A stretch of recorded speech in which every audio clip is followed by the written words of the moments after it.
Thank you.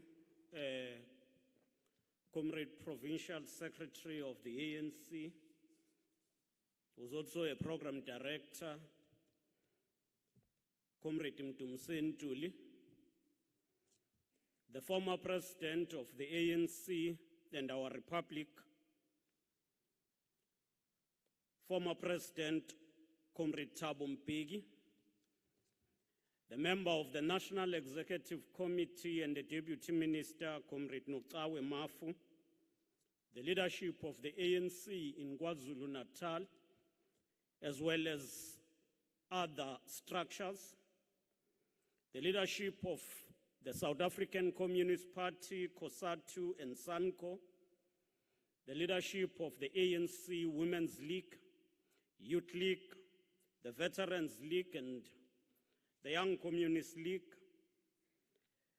the leadership of the business sector, led by the co-chairperson of the Kwazulu Natal Growth Coalition, Mr. Moses Tembe, and the entire team from the Growth Coalition, chambers that are here, especially the Durban Chamber of Commerce and Industry, the CEO, Ms. Pali Sapiri, the members of the Provincial Executive Committee or Executive Council, MECs in government, CEOs of our public entities, the leadership of the Progressive Professionals Forum, all other professionals and fraternal bodies that have responded positively to our invitation, members of the media, comrades and all. We gather here on the eve of the South Africa's historic local government elections to be held on the 1st of November. And the sole purpose of this gathering today is to again mobilize all progressive forces to the front line of the democratic process. And we expect that today, as the ANC, through our former president, we will take all of you and present our manifesto, not just as a promise, but a commitment toward bettering the society and uplifting our communities. And therefore, it is a distinct honor to receive Comrade President Mbeki once again in Kwazulu Natal. Thank you, Zizi, for accepting this invitation. As the ANC, we remain committed to the consolidation of a free and a democratic, non-racial, non-sexist, united and prosperous society that delivers a better life for all our people. We are armed with a vision, fortitude, and courage of the generations that precede us. The very same ground we stand on is rendered sacred by the name of Inkosi Albert Luthuli, President General of the African National Congress. He taught us that the road to freedom goes via the cross. And 60 years ago, he became the first African to receive the Nobel Peace Prize. We mark the 150th anniversary of the birth of our founding president, Dr. John Langalibalele Dube. But this is also a year which our movement, the African National Congress, has dedicated to mark the 150th birthday anniversary of our pioneer freedom fighter and the gender activist, Mama Charlotte Maxeke. While yesterday We saw history repeating itself as we observed the birthday of former President Oliver Tambo, the 50th anniversary of the assassination of Ahmed Timol in the police custody, and the 13th year anniversary of the passing away of the literal giant Ezekiel Mphahlele, who made immense contribution in the drafting of the Freedom Charter in 1955. As the ANC, we draw strength from these giants of our glorious movement, who will always be reminding us that much still needs to be done. We remain committed to the consolidation of a free and democratic South Africa. From Nazareth, we have resolved to embark on the three strategic tasks, namely organizational renewal, building unity and cohesion within the movement and in the society, and ensuring radical economic transformation to include the previously marginalized into the mainstream of the economy. From then, that renewal is about, and from below to the top, fighting corruption, consolidating the institutions of the state and government, building a capable developmental state that can fulfill its role of tackling the root causes of underdevelopment while restoring the dignity of the people. In government, we have been driven by the resolution to advance radical economic transformation. We do so based on a clear and a coherent program, not reckless and not just rhetoric. Equally, we're working hard to stimulate the economic growth and make conducive environment for the economy of the province to grow and contribute to the GDP of the country. Hence, on Monday with MEC Pillay, we were in Pinetown opening a Tetra Pak manufacturing plant. And the day before yesterday, we were with the president at Toyota South Africa, opening another investment in the province. Again, yesterday, we have been overseeing the rollout of Operation Vula, which is our government program that seeks to provide support to SMMEs. We see in our transformation agenda what former President Philsika Isaka Seme envisioned, the regeneration of Africa.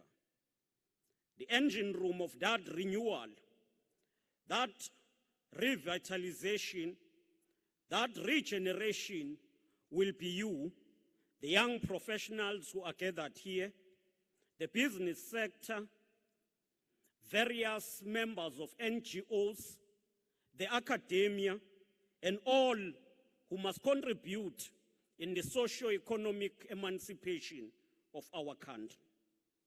We all carry a responsibility, and we must therefore quicken the tempo to eliminate poverty, unemployment, and inequality, which continues to breed racial intolerance and gender oppression. We're grateful that today we will benefit from the fountain and the reservoir of knowledge, former president of our country and former president of the ANC, Comrade Thabo Mbeki. In all of his activist life, President Mbeki has consistently embodied hope that by working for a human-centered world, we will attain a better life for all. And as the ANC cadres, we learn from him that for the ANC to successfully play its role to create a South Africa that is truly united, non-racial, non-sexist, equal and prosperous, it has to be business unusual, that all hands must be on deck. Comrade Thabo Mbeki joined the ANC Youth League in 1956 at the age of 13, and he left South Africa for exile in 1962. Comrade Mbeki is known as an economist who holds a master's in economics. He has been a member of the African National Congress National Executive Committee since 1975 and served as the Deputy President of the ANC and the Deputy President of our country. He then served as the President of the ANC, elected in 1999 and again elected in 2004. He is currently the chair of the AU High-Level Implementation Panel for Sudan, which is assisting the democratization process in Sudan. But upon his retirement as President of the Republic, Comrade Mbeki set up the Thabo Mbeki Foundation, of which he is a patron, to pursue the ideals of Africa's renaissance, but also to contribute in the development of young leaders. Ladies and gentlemen, please join me in welcoming Ujama Kasjatu, Comrade Mbeki. Let us all stand up and welcome him to the platform. Over to you, former President.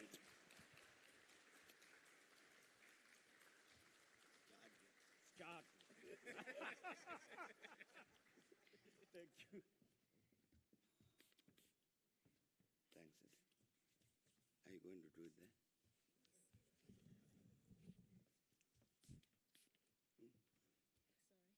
That's okay.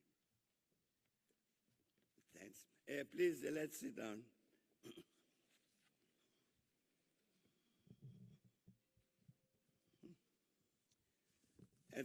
Thanks a lot, Comrade Sihle. Let me first join the provincial chair of the ANC and the secretary in saying to everybody, thank you very much for coming this evening.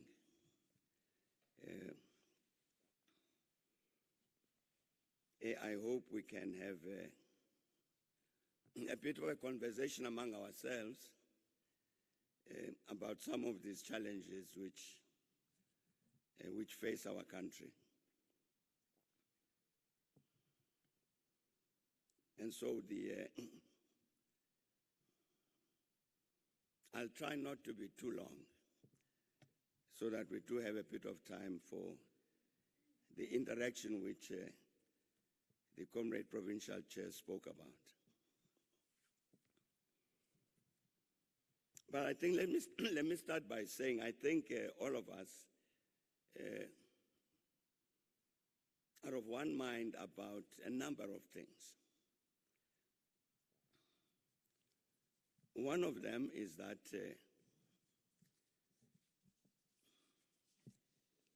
we have an economy that is in crisis. Nobody will debate that. Which is producing many negative results. And one of those negative results is high levels of poverty,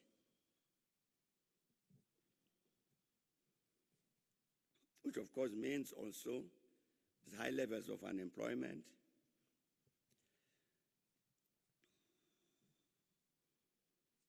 a lot of suffering. I think all of us can see it. We see it on TV. If we don't move around the country, you see it. These extreme levels of poverty, which mean extreme levels of human suffering. we have to do something about that.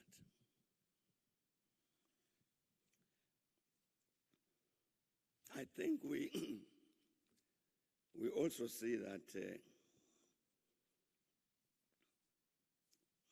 as Comrade Provincial Chair was saying, it's on the eve of the local government elections. We see that the system of local government, in very good measure, is also in crisis. In many municipalities, it is not working. That's a reality. I'm saying that I'm quite sure that none of us will debate or disagree about. So we're going to do something about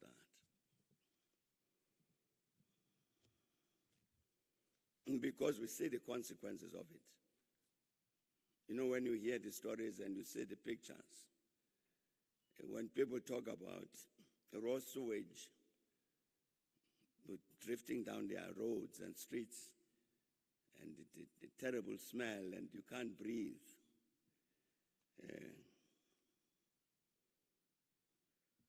I'm saying just an illustration of what's wrong and what needs to be done. Again, I imagine that we wouldn't debate that among ourselves, that we need to do something about that system of local government.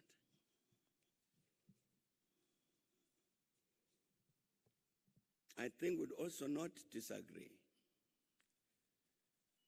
that one of the big challenges that we face is a serious problem of corruption, impacting across society. But in this instance, I just want to talk about corruption as it impacts on governance. Again, I don't think we can debate that, but it's a matter we must attend to.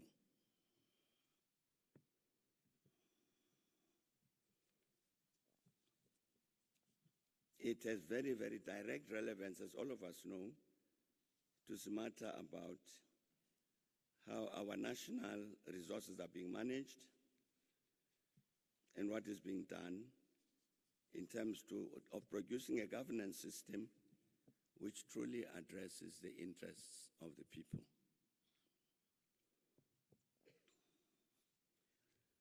So naturally, all of the manifestos, I've not read all of them, the political manifestos for the local government elections, but many of them will address all of these things. The parties naturally will say, we'll produce jobs, we'll produce better managed municipalities, we'll build roads and clinics and schools and so on.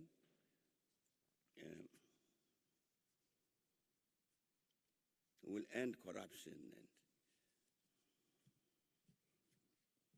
And I don't imagine that any of the people contesting these elections is not saying those things. And indeed, I think the parties are correct to make promises of that kind. But I think all of us had the provincial chair here, Comrade Sittler, saying that we shouldn't make promises, but we must make commitments. And I think in that sense, he is correct.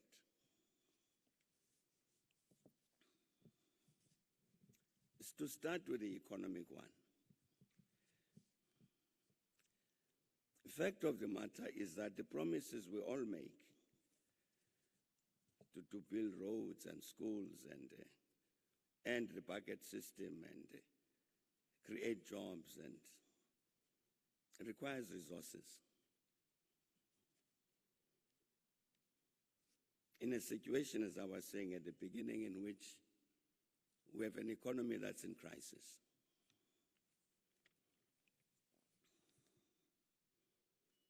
Those jobs will not come if we don't attend to that economy. And the promises that all of us as parties make about all of the good things that we're going to do will not happen if we don't have the money to do that.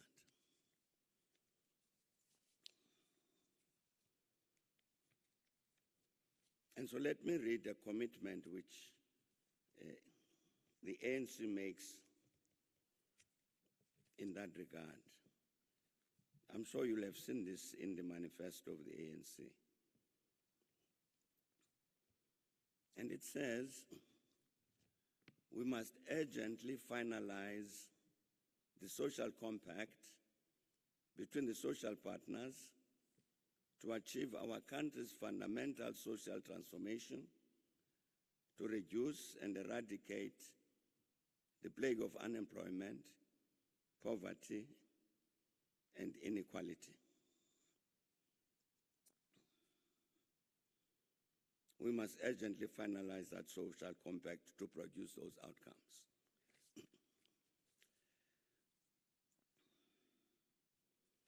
I'd like to believe that this is not a promise but a commitment. And the reason I say this is because I think all of us in the room here have clearly must have followed the developments in our country, certainly since the beginning of the year, the beginning of last year, with regard to these particular issues.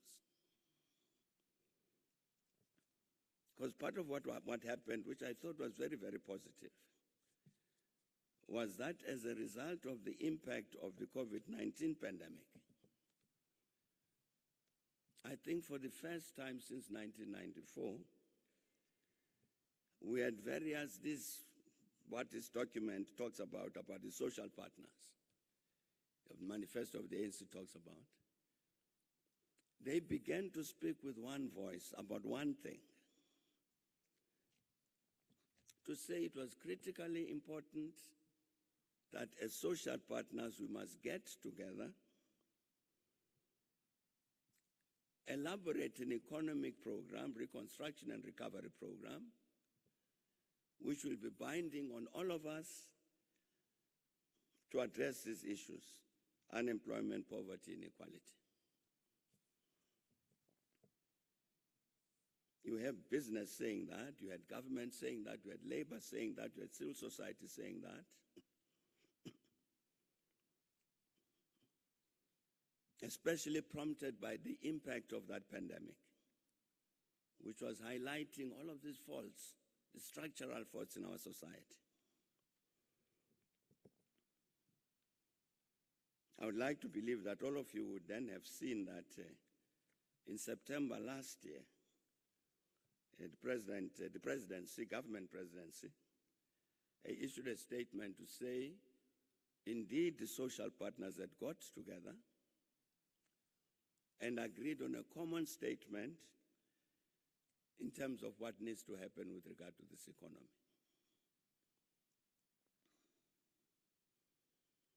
So when I listened to that, I was watching the government, President Ramaphosa saying that, and I stood up at home and gave him a standing ovation. That at last, the first time since 1994, very, very first time since 1994, that the social partners now in 2020 came together and said, this is what we're going to do together in order to address these fundamental problems.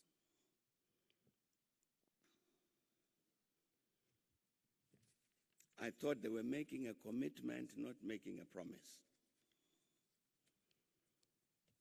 Now, what had happened? What happened last year, and particularly as an expression of that process? You recall that President Ramaphosa convened a joint sitting of Parliament in October last year. where he introduced to Parliament and the country the Economic Reconstruction and Recovery Plan, and said, here is the plan of government in pursuit of this notion of the social compact to produce this common outcome. And indeed, he said, as he introduced that Reconstruction and Recovery Plan, that it was a product of the decisions, discussions that had taken place in NEDLEC among the social partners.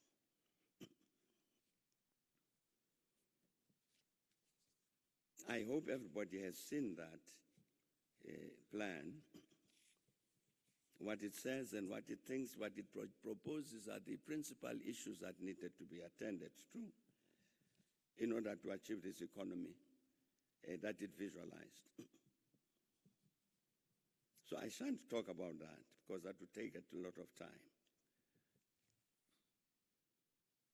But interestingly, that was in October last year.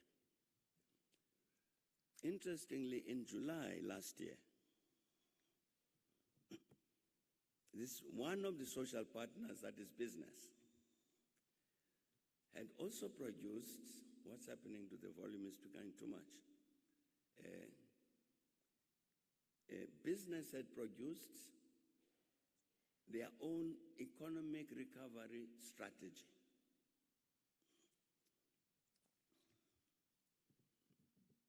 The government plan, the Economic Recovery and Reconstruction Plan, which President Ramaphosa introduced to Parliament. On the government website, if you look at it, it's probably about 30, 35 pages. The business plan, which is Economic Recovery Plan of July 2020, if you look at it on the internet, it's about 120, 130 pages. So both my leaders sitting behind me here will remember that when we discussed these documents in a meeting of the National Executive Committee of the ANC, I said, it seemed to me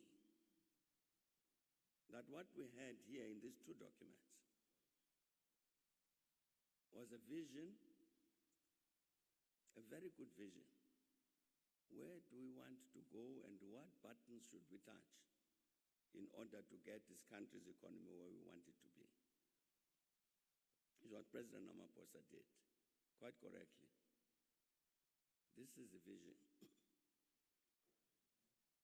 And what business did was to give the detail which would give practical meaning to that vision. So I said at that meeting, if just look at the length of these two documents, 130 pages, correctly vision, another 130 pages, more of a plan. President Ramaphosa, I remember, spoke last in that discussion. And he said, Economic Tabo is correct. The business did submit their economic recovery strategy. What is wrong about is the length. It was not 130 pages, it's 1,000 pages. So this is the virtual meetings. So I'm sitting at home participating. So again, Comrade Mshengu, I stood up and cheered. Because 1,000 pages meant a lot of work had gone into this thing. To translate what is a lovely vision into something practical, something that can be done and must be done. So what I'm saying is that this notion that is referred to in the manifesto of the ANC, this social compact, which must produce this plan to eradicate the plague of unemployment, poverty, and inequality. In fact, some practical steps have been taken in that regard. What is outstanding? What is outstanding is that the social partners must get together to say, we've got a common vision of where we want to go. Some detailed work has happened to translate that vision into a plan. Let us work on that basis to look at it in all respects, so that at the end of the day, we actually have a plan which can be implemented. That's what is missing. And you know, this is very, very important. Let me mention one figure. The business strategy. It says this is what we need to do, many things. And then makes a very, very interesting commitment. And it says, we, the business people, the business sector, commit that if we implement this plan over a period of 3 years, we will invest, the private sector, 1 trillion rand in the South African economy in 3 years. This is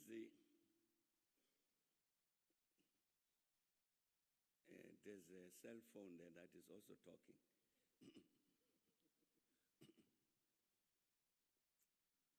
This is the very, very first time, again I'm saying, since 1994, that you have a collective voice coming from private sector making a commitment of that kind. It's 1 trillion rand over a period of 3 years.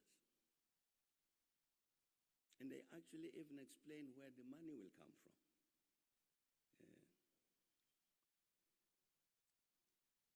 I have got a lot of confidence in these two leaders of mine behind me. But I wouldn't ask them to come and spell out 1 trillion. I don't know.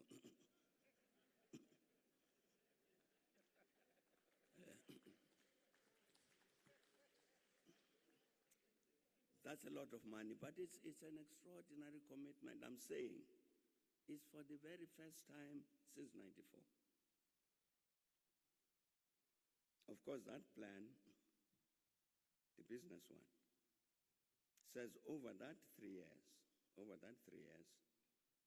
the public sector, government, parastatals and so on, must invest 2.4 trillion rand.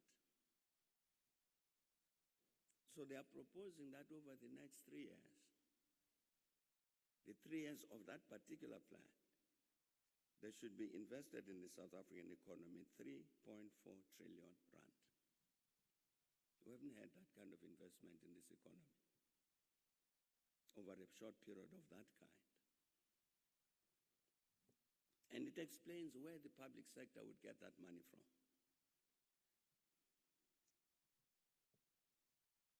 And indeed says, if we do it like this and that, over that 3 years, we will increase 1.4 million new jobs. I'm mentioning this thing, colleagues, to say what I read from the ANC manifesto, that we must urgently finalize the social compact between the social partners to achieve our country's fundamental social transformation, to reduce and eradicate the plague of unemployment, poverty, and inequality, is a commitment. And personally, I would like that all of us, as South Africans, should really take up this matter with the ANC. Local government elections will take place on Monday. And then from Tuesday, we must go back to them to say, this is what you promised in your manifesto. And it's not about an ANC victory. It's about rescuing the country from this enormous crisis of poverty and all these things it says, and unemployment, inequality, etc. And I think we must, all of us, take it on board as one of our tasks as South Africans to insist that this must happen. The social partners have already produced, more or less, a vision and a plan to address this critical matter. So I think that's one important issue.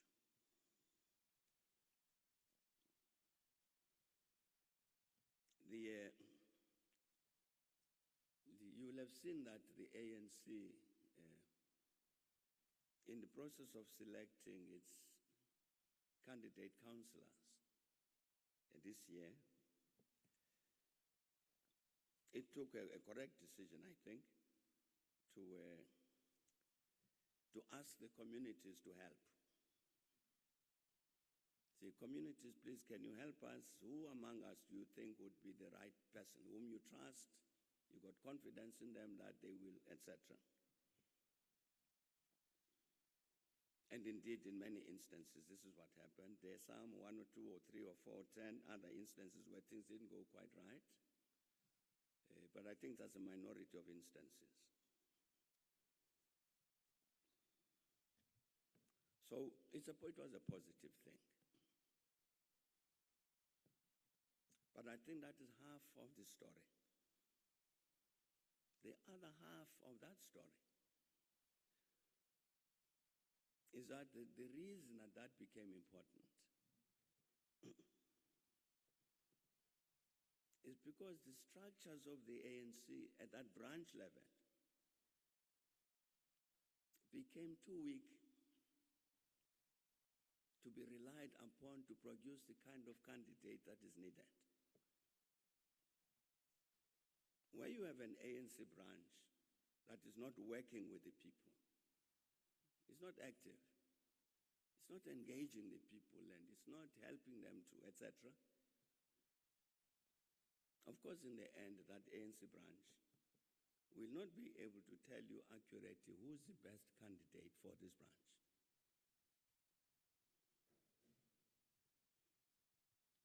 So the communities come to the rescue to say, okay, branch, let us help you to tell you who we think among yourselves is the best one. That's an important issue because the comrade, the provincial chair, mentioned this thing. He talked about renewal, the renewal of the ANC. This relates to that matter. So where the ANC promises us better leadership at the local government level,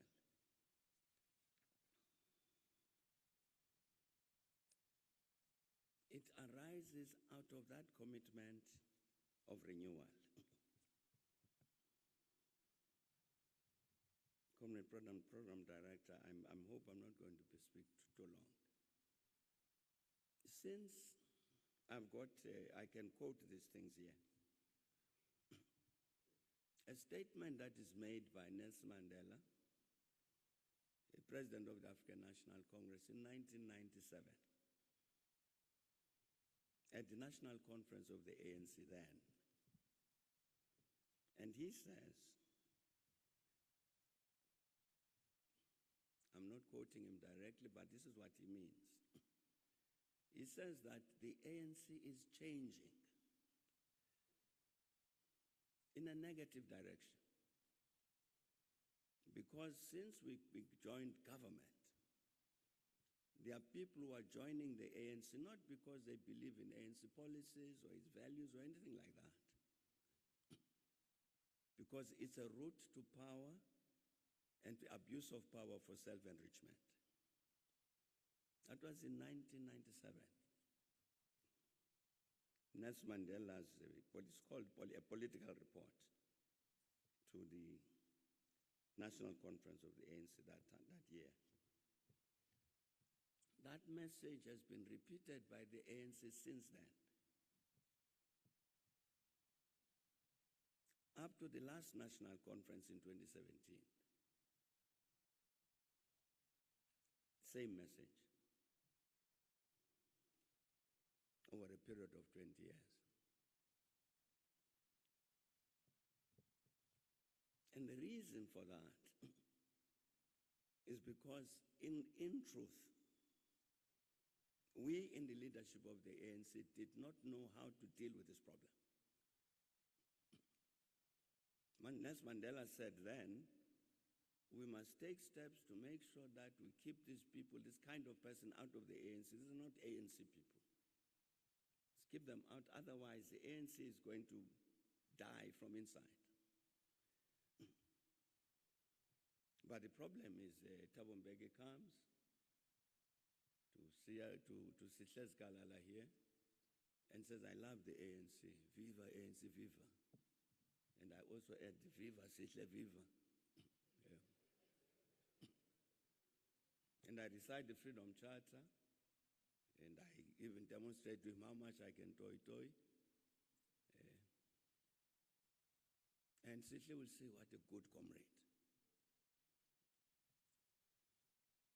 He has no other way, he can't reach any other conclusion except that. What he does not know is that I'm one of these people that Mandela spoke about, who's joining because this is a governing party and is giving me the possibility to, in the end, self-enrichment. Now, colleagues, you can imagine what happens when I'm saying we failed to deal with this problem. What happens? The numbers accumulate in this ANC. If year number 1, there were 10, and next year they're drawn by another 10, it's now 20. They accumulate, and it's bound to impact on the quality of the organization. So in the end, the ANC says, National Conference, there must be a process of renewal. There has to, indeed, the resolution at the 2017 National Conference, it says there must be this renewal. Otherwise, it becomes a matter of life and death for the organization. I'm saying all of these things, colleagues, to say where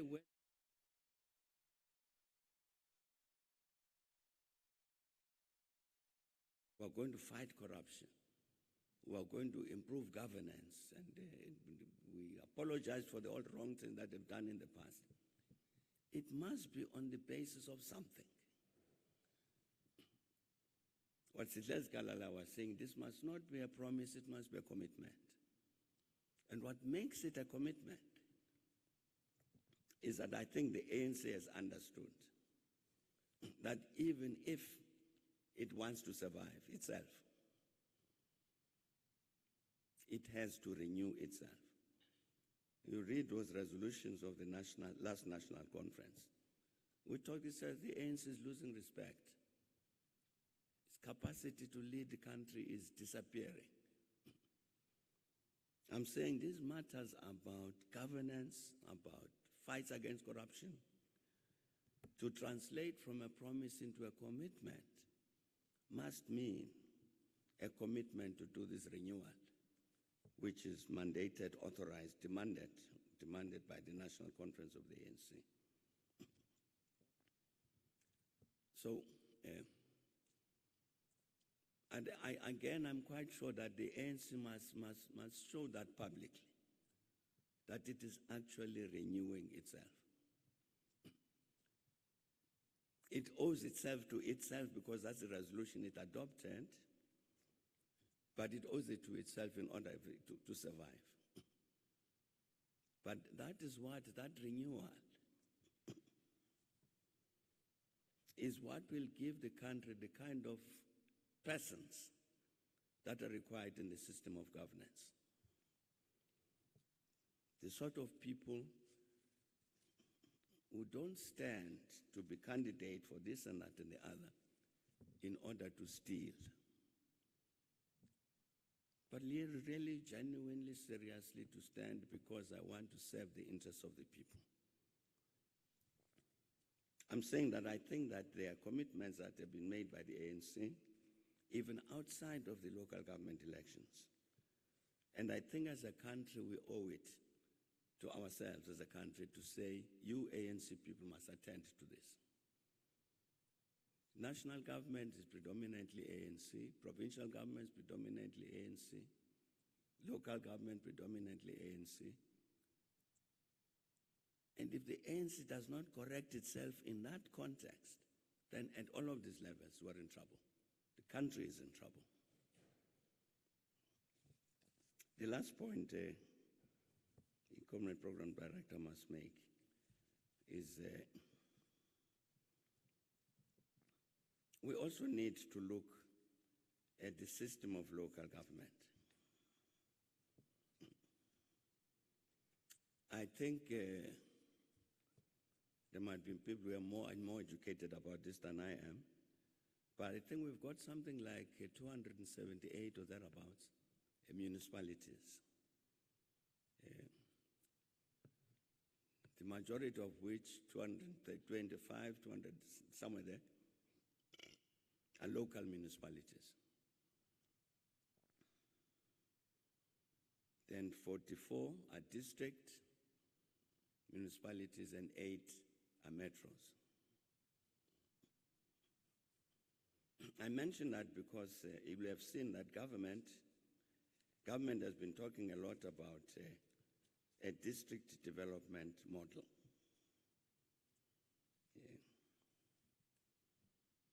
The point also is raised in the ANC manifesto. And the President Ramaphosa says in that manifesto that let us bring the district development model to life to ensure better planning, coordination, and monitoring at local and district level.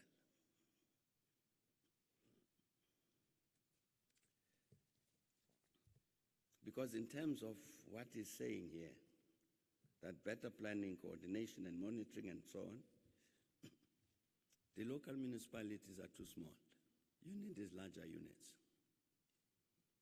We need these larger units, and there's a long argument that one can have about this. We need to approach the matter about our system of local government in a more rational and intelligent way. Take this metro, Etegwin. A year ago, 2 years ago, in terms of the capital budget of this metro, something like 43% of the capital budget for the Tekwini Metro came from own resources. It's resources generated by the municipality itself, from rates, from taxes, from whatever. 43%. That's this metro. Then take the OR Tambo district in the Eastern Cape. Same year, same period, the amount of money for capital investment generated from local resources was 1%. You see the difference? 43 here in this metro and 1% in that district. You can't conceivably think that OR Tambo district is going to develop. It can't. So what are we going to do about it? In terms even of the financing of the system of local government, it can be the same.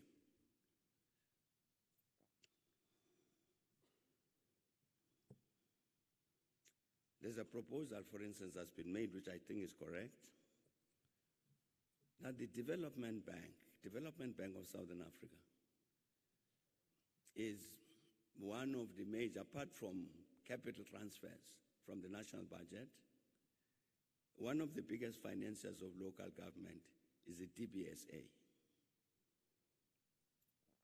And the DBSA is also involved in funding the metros. And the suggestion I'm saying I think is correct is, why don't we get the DBSA to concentrate on these districts which cannot raise the funds themselves? eThekwini can do something to raise funds, to issue municipal bonds. Issue municipal bonds, and people subscribe to those bonds, and so the municipality has got more money for development. Oliver Tambo district cannot issue a single municipal bond. Nobody will buy it. So why don't we then get the metros to do something to take care of themselves, which they can, and let's use these resources from the DBSA to these municipalities which can't survive on their own. I'm just giving that as an example of the manner in which we need to look at local government to say, how is it functioning? What is it that we do to make rationally, to make sure that it functions properly? So in the end, colleagues, what I'm just making 3 points. We need more resources in order to finance the development that is desperately needed in our local communities. Whether it's doing away with the bucket system or whatever, needs resources. And any of our parties that just comes to say, I promise you the following, and not address that matter, then they are not telling the truth. We've got to say, what is it that we do in order to make sure those resources are generated? I'm saying we are trying to answer that question. This challenge to get the social partners together is very critical to that.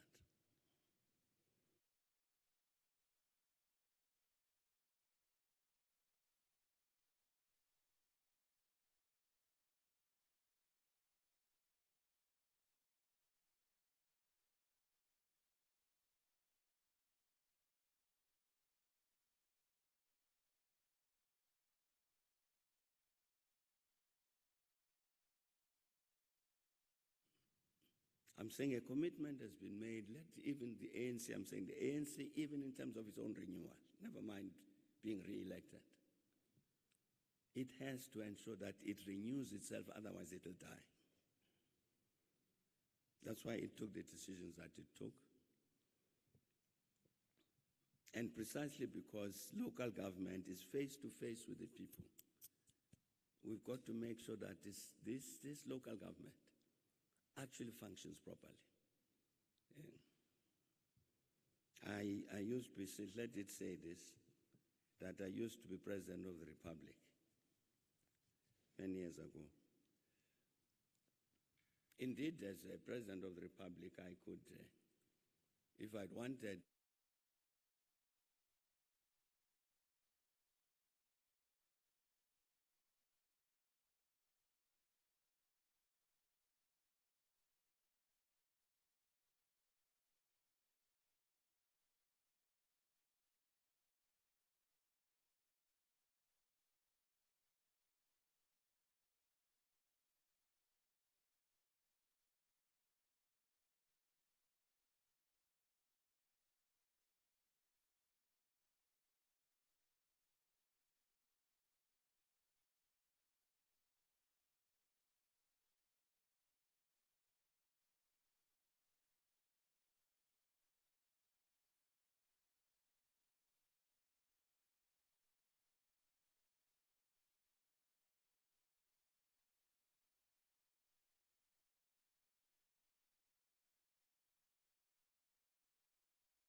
professional leadership so that these services can be attended to. So, in the end, a program director, it's my own invitation to all of us here that with effect from the 2nd of November, we are in this province. Knock at Sitle's door, or maybe no, Sitle is not there.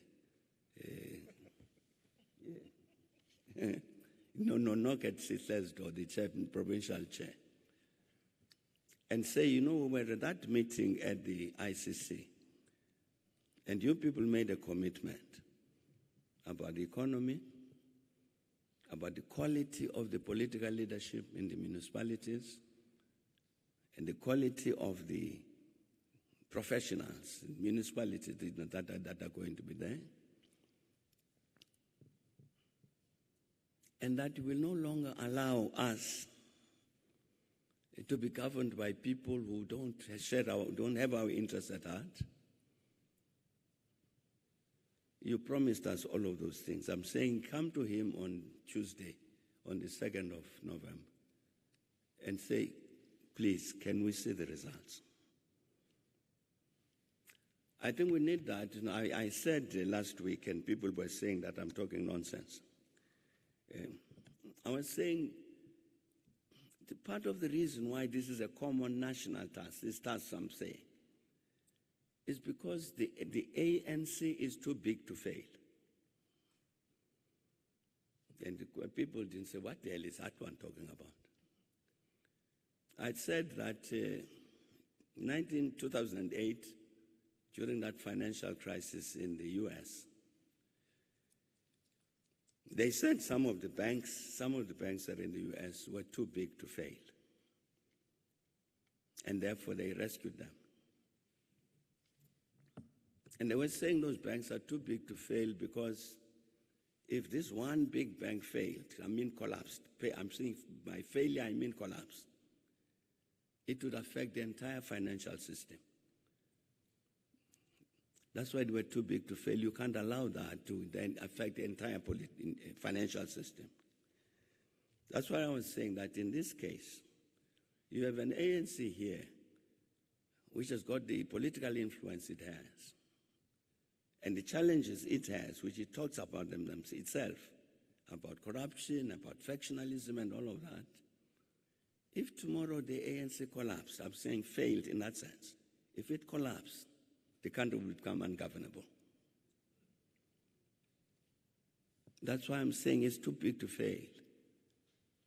So the ANC owes us as the population of South Africa some obligations.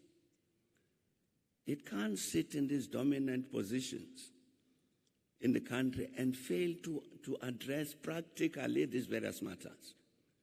Where are the resources to create new jobs? Where are the people who are going to lead clean government and so on?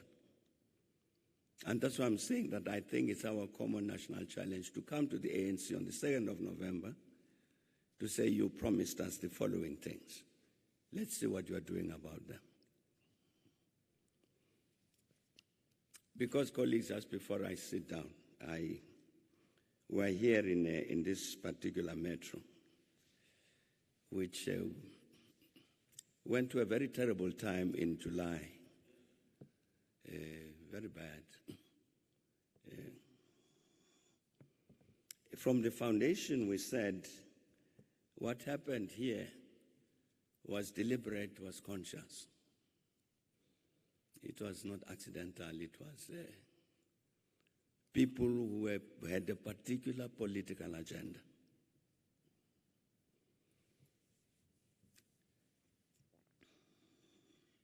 Targeting the government, not provincial government, the national government. And one of the outcomes they would have wanted, one of the outcomes, those people who are responsible for that, is to incite racism.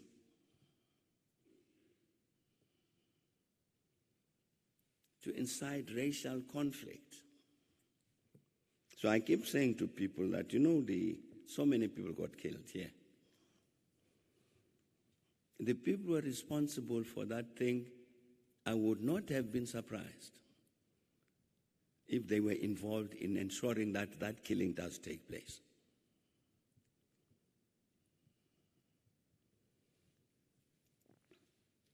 There is President Ramaphosa appointed a judicial commission of inquiry into the South African Revenue Service. You remember that commission was chaired by Judge Nugent.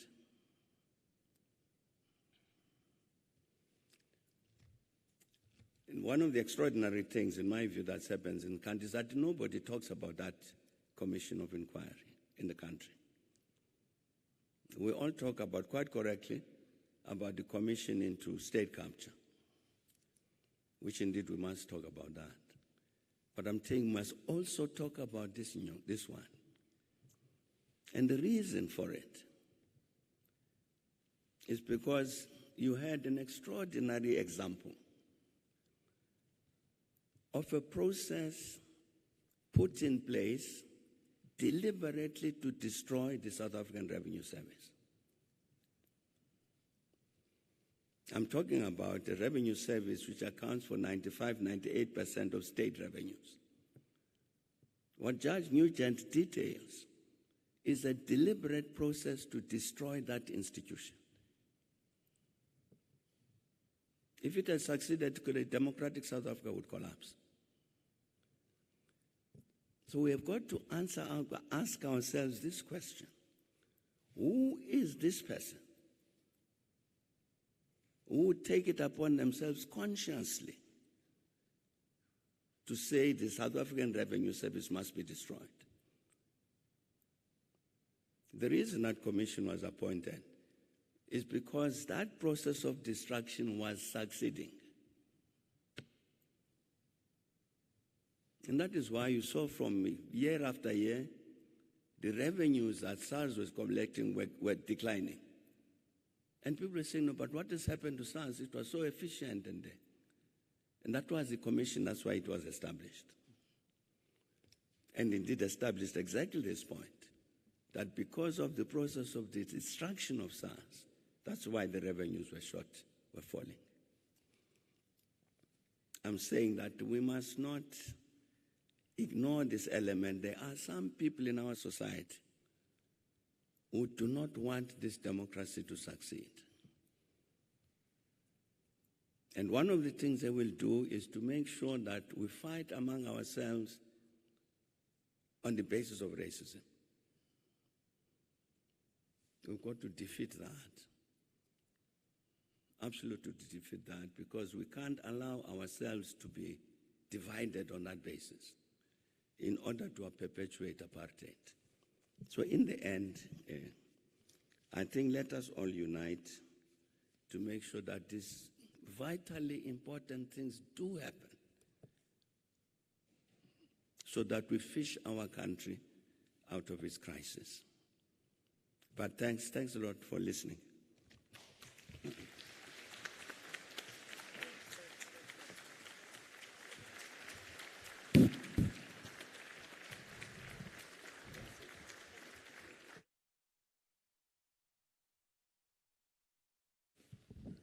Thank you very much.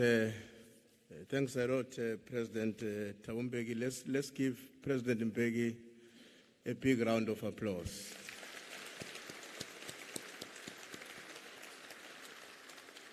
Thank you very much. Before I allow hands that may want to comment and to raise certain questions that would need to be answered, let me first and foremost apologize that we have excluded some of the sectors that are here because the list at that time was not with me. So I do want to acknowledge the presence among us of the South African Hindu Mahaya Sabha leadership that is here, or delegation. Secondly, to recognize the delegation from Minara Chamber of Commerce. Thirdly, to recognize the delegation from the Tamil Business Warriors. And lastly, but not least, to recognize the delegation from various universities in our province, including some of our vice-chancellors who are with us. So thank you very much, ladies and gentlemen, and to all of you are welcome. And as I said earlier on, we're indeed very honored by your presence with us this evening. Now, the time is 5 minutes before 8 o'clock in my watch. I made a commitment that we're going to finish within a space of 2 hours. And I think that commitment is still achievable, of course, with your participation and involvement. Now, let me allow an opportunity for any of us here who may want to, either as the program says, make a short or brief comment, a suggestion, as well as a question. Now, I did not give time to the chair of the province and President Mbeki when they were speaking, but because it was just the two of them. Now, given the size of our audience here, I think it would be important that I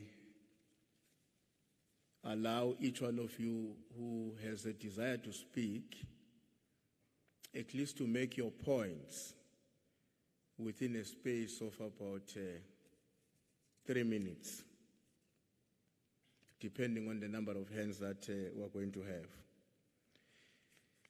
I'm also reminded that I haven't recognized the presence of our dear sisters and brothers who are coming from the media fraternity, both from the leadership of the media, the senior editors who are here, as well as the team that is in front of us here, discharging their responsibilities to the nation. And of course, we also do want to welcome everybody who's following us on our social media, on Facebook and other platforms through which our engagement is also shown. So can I request that I see by the indication of raising a hand, those that may be interested to either ask a question or to make a comment. Now, so that I do not run at a risk of saying some names and others not, I'm going to give you numbers. So I'm going to look around and say you are number 1, you are number 2, up to the number that I am able to point to. So the first one would be, number 1 would be that hand there. Number 2 would be that hand there at the far left on my side, on my left-hand side. Number 3 would be the hand there, the lady.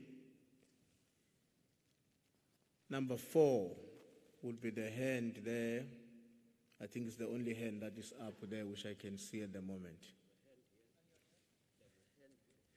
Oh, that would be number 5. Am I right? Yes, the lady here would be number 5. I'm also being told there is a hand at the back. So that hand will be number 6. Yes, I can see you. This hand here will be number 7. Behind you will be number 8. You will be number 9. I think I've not left out anybody. Now, I want to put a rule that nobody should everybody must refuse to be provoked by other speakers. So we agree that we've got those 9 hands. and then they represent the comments and proposals or questions that are to be made here. So as I said, strictly 3 minutes, and the 3 minutes will be counted by myself, not the speaker on the podium. So the moment you stand up and the mic is coming to you, I'm counting. So you say your name and the surname, and then you make the point that you'd like to make. Thank you very much. Thank you. So I'm going to stand here so that I bring a bit of intimidation to those who are speaking. Yeah, you can proceed. Thank you very much, Program Director. My name is Tabani Nyause. I'm part of the delegation from the eThekwini Region Task Team. I will ask a question on the ANC commitment in fighting corruption. Recently, whenever the ANC is taking action against its leaders or members who are alleged to be involved in corruption, the ANC is always being blamed of using state organs to fight its factional battles. In public platforms, we have heard some of the ANC leaders making statement that our justice system has never been independent. During Mangela's era, there was interference. During Thabo Mbeki's era, there was interference with our justice system. During Jacob Zuma's era, there was interference. As well, during Cyril Ramaphosa's era, there's interference. Comrade President, don't you think that such utterances might affect the ANC commitment in fighting corruption? Because when the ANC taking action is being blamed of interference or using state organs to fight its fictional battles. Thank you. Thank you. Let's go to number 2 on my far left. Yes, you can proceed. Good evening. I have 2, let's say, comments or questions to you, Comrade President. The first one concerning the monitoring and evaluation, especially when it comes to local government. When I read the ANC manifesto, the only line that was there that sort of links to that is that of choosing the best people to run the municipality. Now, my question was, what then does the ANC do to check those people that have been deployed, whether they're doing the job or not? Why are we only limiting the interviews of whether people are capable of running the municipalities to mayors? Why don't we include PR councillors? Because at the end of the day, you need someone who's going to be able to evaluate the documents submitted by the municipal official to check whether it does really comply. Someone who's going to be able to ask important questions when it comes to corruption and other matters where people are not really doing their job. So my question would be, shouldn't we really extend this issue or even have a separate standing matter dealing with monitoring and evaluation in our manifesto? Maybe we can do that the next time we're developing the manifesto. The second one is regards to municipal funding that we touched on a bit. You perfectly said it, that the financing is from downwards up, which is very frustrating from a person who's a dedicated taxpayer, because they pay their taxes and yet they still have to dodge potholes, suffer from, let's say in other areas, sanitation, which is not really good. I will not mention the issue of electricity, which is causing serious problems, especially within municipalities. Isn't that a time in which we should reevaluate whether do we really need the middle strata of the middle sector of our government, in this case provincial? Why don't we take the money given to provincial departments, to municipalities, since it is the municipalities which are in the direct interface of the people? If I suffer downstairs within the municipal area and I'm not getting the services which I'm supposed to get, even my allegiance and making sure that I work for this municipality is a bit of a problem. And finally, the introduction of private PPPs, in terms of saying in the economic development strategy, why don't we include the people that are going to be down there, put them under our wings, Give them some of the responsibilities in which we are supposed to do as municipalities. In that case, you have skilled individuals which are able to take over at a later stage. People are able to make a living because you employ them at the end of the day. So it is a win-win situation for everyone. Instead of sitting and wait for the municipality to award a tender so that particular service is rendered. And a number of the times we find that the people that are employed don't even come from the same municipality. So the money is extracted from municipalities and goes somewhere else. Thank you, Chair. Thank you. I was quite right with the 3 minutes. Nobody has gone beyond that. Let's go to the third speaker. It's the lady this side, just in front of me. Yeah. Thank you. Good evening. It's Jamakas Jaju, by the way, Sihle. This is Dr. Bikicha from the South African Medical Association. I'm going to be very brief. I think I just want to touch on two things. It's more of a commentary. I think the last 2 years should have shown us the need to actually realize health as a constitutional right for South Africans. I say this in discussing the economy because without a healthy nation, you don't have people that can meaningfully contribute to the economy of the country.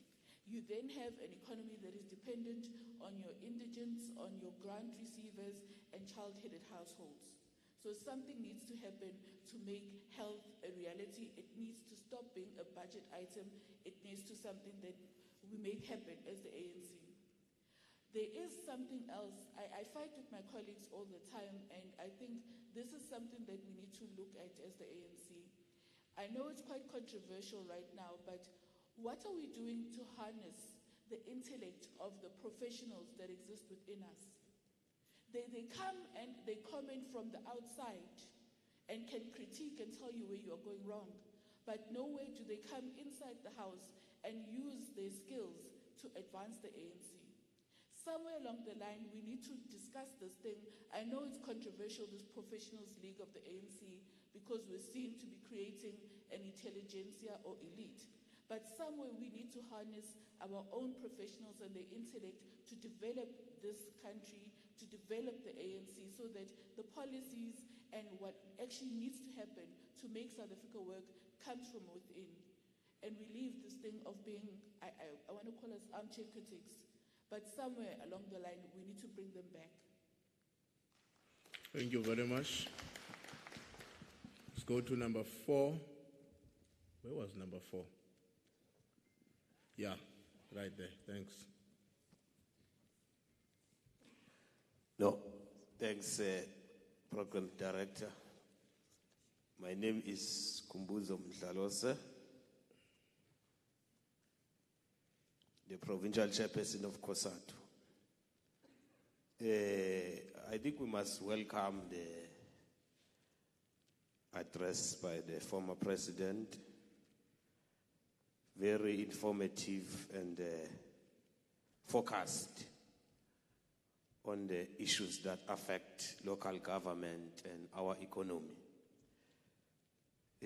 Especially when we are to, as we have received the proposal that there should be a reorientation of the financial resources to the struggling municipalities. He made an example with OR Tambo vis-a-vis the metros, who are generating more money than rural municipalities, because district municipalities are located in the most rural areas, wherein the question of unemployment, poverty, and inequality is of highest levels. So I think that proposal needs to be further engaged and be problematized in our discussions and look into it as to whether we are not going to assist our municipalities. The second point that I was also impressed about is the point on the deployment of cadres in the municipalities that are actually linked with the vision of our movement, especially in the context when we speak about cadre deployment, we must have actually developed those cadres. It's a point of emphasis in that area that cadre deployment must be actually be on the basis of cadre development, because where are you going to get those cadres if you have not developed them? Hence, we are facing with these problems of corruption, problems of retrenchment of workers unscrupulously in other municipalities, because we will lack the question of dealing with labor peace and ensuring that the workforce is able to achieve and deliver. Lastly, I think on the question of the economy, I think the former president was correct, but we must also be able to diagnose that our economic problems are structural and systematic. They are not ad hoc. They date back since the advent of the 1996 class project, where our economy was more dependent on the external forces, wherein the question of the industrial policy action plan was introduced but not implemented. I think 3 administrations adopted the IPAP, the Industrial Policy Action Plan, but it has not been implemented. I think our economic policy orientation You are the first one. needs Past to 3 minutes. needs so to look into that question. can Thanks. you round off? Thank you. As I'm finishing, Chair. Thanks a lot. Thank you very much.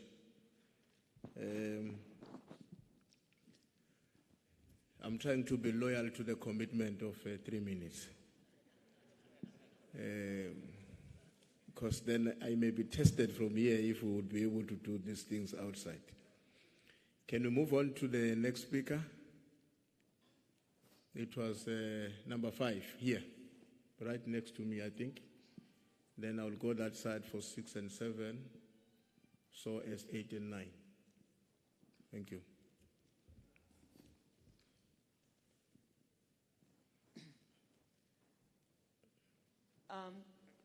I would like to greet the President and Uslalo, Comrade Sihle, Nopala, and all protocol observed.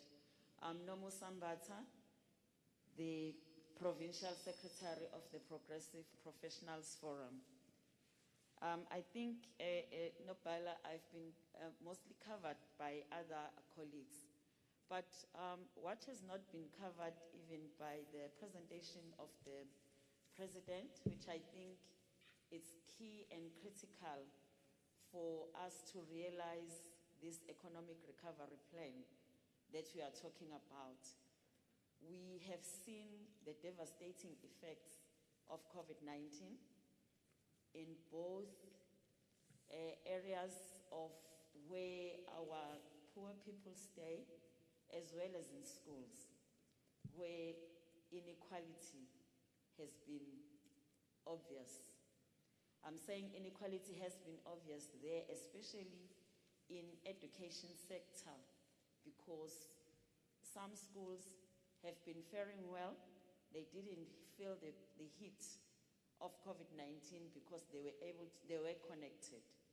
But there are schools which don't know what are we talking about when we talk about connectivity, Zoom, you name all the platforms that have been used by other schools to continue work as normal. Now, the gap that has happened from the onset of COVID-19 to today, it's going to be realized when these learners reach higher education. Because even if they can be assisted to pass their matric, they are going to be having a background issues because of the curriculum that was not achieved the way it was supposed to be. Now, my question is, what are we going to do to bridge that gap? If we continue to ignore that part of inequality in the education system, we are taking our country back. Again, when they reach higher education, are we ready to face the future post fourth industrial revolution. Because when we look at the modules which are offered in higher education, they are really, most of them, not talking to what industry want. They are not talking to what business want to be able to recover the economy and to take South Africa forward. So, Comrade, former President, that is really my worry. If we want to see even change at local government, even change in all spheres of government, I think we need to start being serious and re-looking. My word is that you are 3 minutes and few seconds now. So please wrap up. But yeah, the education sector, Comrade President, for me is key for us to even get those councillors who are going to be fit for purpose to run local government. Thank you. Thank you. Can we, I think we're proceeding to that side. Yes, the gentleman there. No, this one. Yeah, yes. Kambe, you were number one? 7. 7. Yes. Yeah, now I'm left with 8 and 9. Thank you. Thank you. Nopala, Comrade Mpemba. Protocol observed, NEC leadership, provincial leadership, and all the progressive formations gathered here. Former President Mbeki, my one is to engage further on the issue of poverty. Kambe, did you say introduce us? I think we forgot. My apologies. My name is Mbusiswa Ngobo. Thank you, Nobala. My one is to expand a bit on the issue of poverty alleviation based on lived experiences and what we observe, particularly or centered around how municipalities are functioning. It's 4 points, and I think core to that in expanding on dealing with poverty, we need investor-friendly municipalities. And why I say investor-friendly municipalities is municipalities will sit on projects for 4, 5, 6, 7 years on end without carrying through in some of the investor commitments that get made. And, as part of this conversation, one does then hope that there is a commitment around investor friendliness. And I think we can build on that in ensuring that councils that, get appointed post this election process do get orientation around promoting investments and prioritizing investments that create jobs in communities and deal with the problem of poverty alleviation. I'll go up a layer, Comrade President, in terms of your point on resource constraints or resource challenges in terms of the fiscus in finding the money to do some of these programs. It's glaring that we do have a fiscal leakage in our national fiscus. A simple and quick example would be if you examine medical aids as an example. I think about 3 or 4 weeks ago, they were saying they've got surpluses of 40 billion rands. That's on medical aids in a society that's got so many challenges in terms of healthcare. So that's a fiscal leakage that cascades resources into certain class and sector of society. Let me rather leave it at that point just to highlight that rather than expanding further. But it's clear we've got a fiscal leakage that we need to address so that there's a greater spread of resources in dealing with central again to the issues of poverty so that we deal with healthcare. Comrade President, I do agree that the ANC is too big to fail. And it's really Please make that as your last point. You are above 3 minutes already. Thank you. And it's really based on the ANC's branch network and how it can assist in developing communities and how it's quick to reach communities. And on that basis alone, I want to support that narrative that the ANC is too big to fail and it needs to be assisted in dealing with some of its failures. Lastly, please, no, as a program director, I'm also too responsible to fail, please. Yes, thank you. In closing, we need to promote the culture of entrepreneurship within black communities, and it's through localization. Thank you very much, Nopala. Okay. Thank you. Let's go to number 8. Greetings, former President.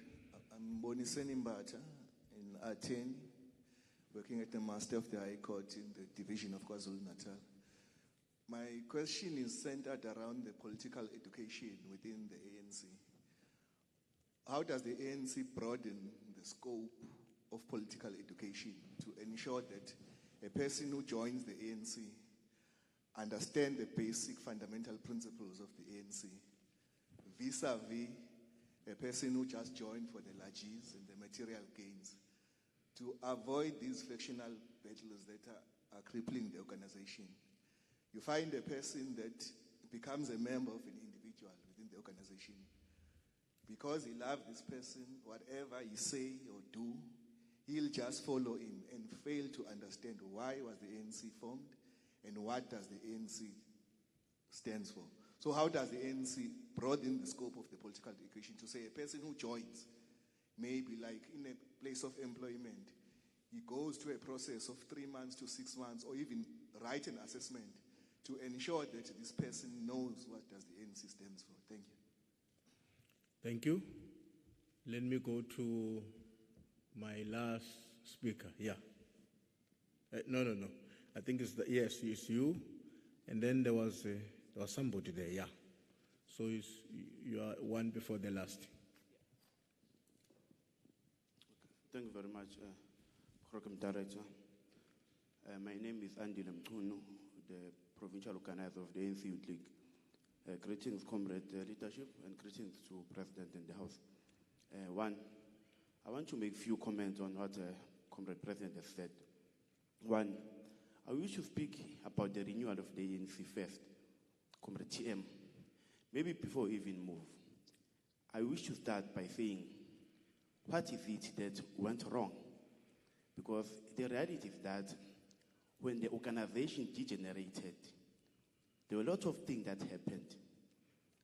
And it continued to happen to an extent that some people who recruited in the movement even thought those things are cultures and norms of the organization. I want to make an example here in Kwazulu Natal. How are we going to know that the ANC is the IFP in this province? Look, because in 2004, when we took over the province, we recruited many people from the IFP to join the ANC in the province. And we did not do justice to the organization by cheating them politics of the ANC.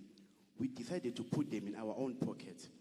That has led us to what we are here for now, Comrade President. And again, Comrade President, I want to disagree by saying it is good that the ANC has outsourced its own process of electing leaders to the community.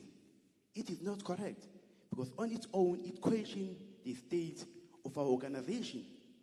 Because one day you will wake up and say, let us convene a national conference of the ANC and invite the whole South Africans to participate in electing the leader of the ANC one day.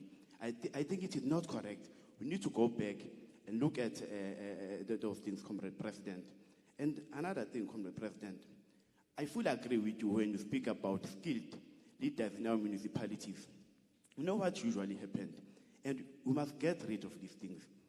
The term of councillors is coming to an end very soon.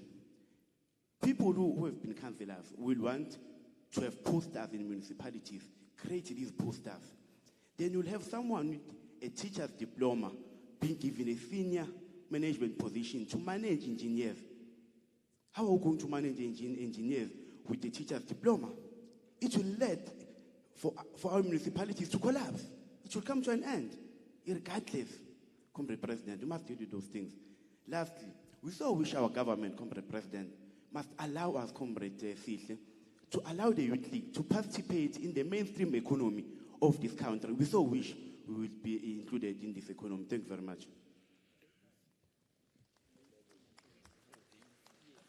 Thank you. Let then go to the last speaker at the back there. Yes.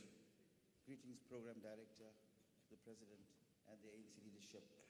Mr. President, print on transformation of the economic sector. Please don't forget to say who you are, your name and your surname. It makes it easier when we take notes. Yeah. Sorry, Nobala, it's Mahmoud Omar from Msunduzi. I'm a PR counselor at Moses Mabhida region. Mr. President, since your economic blueprint on transformation of the economic sector, which still remains a lodestar in our economy and development as a country, what is the ANC's economic position with regards to our economic recovery? Point two, what has happened to the African dream that you well espoused and articulated as a president? What has happened to the vision as it remains your brainchild? Does it mean that when you left, you took it with you?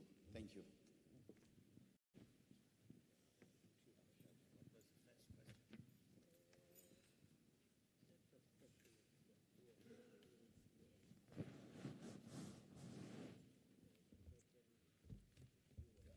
Thank you very much. Let me now, firstly, I'm going to invite the provincial chair of the ANC so that he can pick up one or two questions that he would like to answer. And then after that, we invite former President Mbeki. Let me remove my COVID here.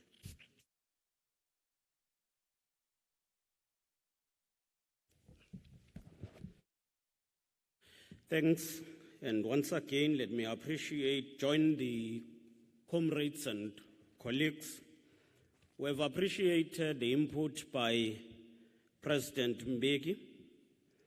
I'm not going to engage on a lot of questions, just to, I think I'll deal with three issues. The first, by Mpumelelo Zigalala. And I will pick one question there, linked to the financial model suggested by former president. Then Pumelelo suggests that shouldn't we consider two spheres of government? And I think the question is correct. From where I stand, what is the position of the ANC is that government must establish the commission that will review provinces, whether we need provinces.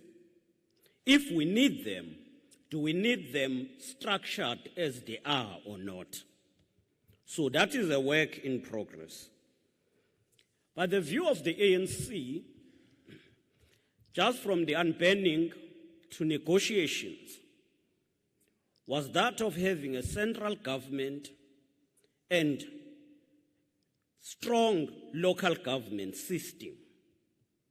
And therefore, we may need to revisit that issue going forward to policy review or policy conferences. And I will leave it at that level. Dr. Pigisha, I think I must say I agree fully with you. We must tap and harness the skills and intellect of professionals in various sectors. And I think that's why we've got PPF in the ANC, the Progressive Professionals Forum. And for us in Kwazulu Natal, and I know that even the Secretary can confirm, structures of the PPF interact with the ANC. And some are even part of subcommittees of the ANC. And through that organic relationship, we are able to harness that.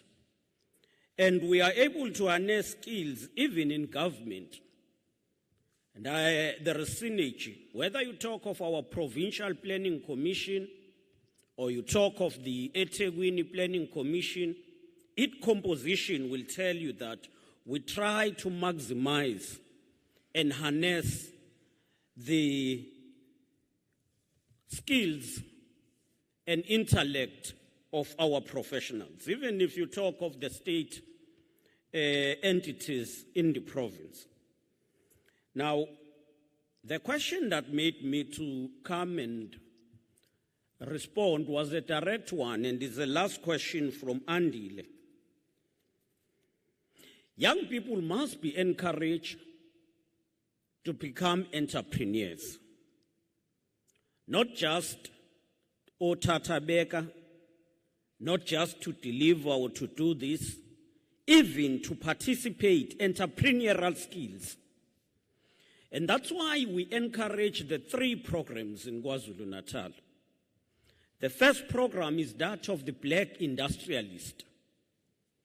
And that program is led by the KZN Growth Fund together with the National Department of Trade, Industry and Competition.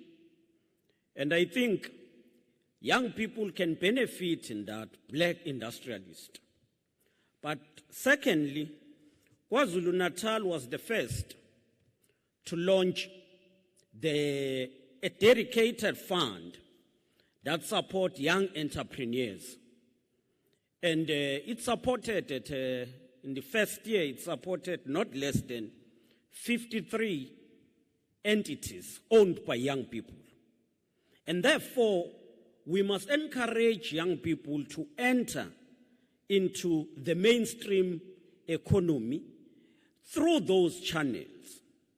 But lastly, our effort in supporting SMMEs in general through Operation Vula is not confined only on those who are above 35 years. Number of young people have equally benefited in the Operation Vula Fund. I know of the youth that I saw benefiting, called iToppers from Jozini. I saw them, and I know when they were established, those young people were led by very vibrant youth. Vibrant, not political, but just activism on entrepreneurship. So it's important that young people should participate in the mainstream economy, and the government have opened platforms and opportunities for the youth and women. Thank you.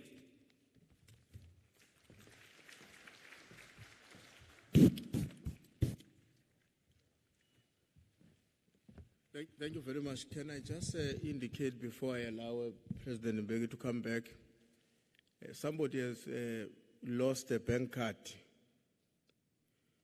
So it has also a secret pin written at the back. So please see me, because if I live with it, you can almost imagine how dangerous is that. President Mbeki.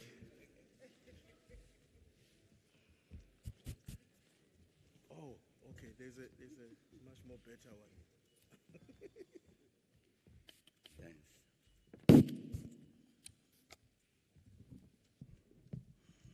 M2, it's pensioners who need money. Give that card to me.